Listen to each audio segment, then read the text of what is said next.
I'm known as the connector. So I chose a career in real estate because my entire life I've spent helping people achieve their goals and overcome obstacles along the way.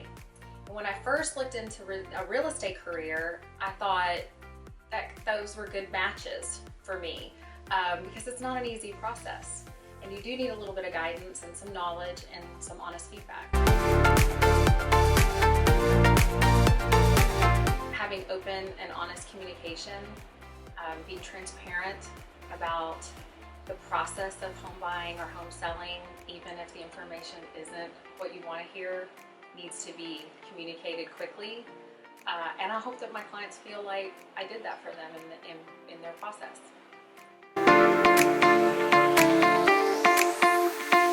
So my best life, I'd say I'm living it.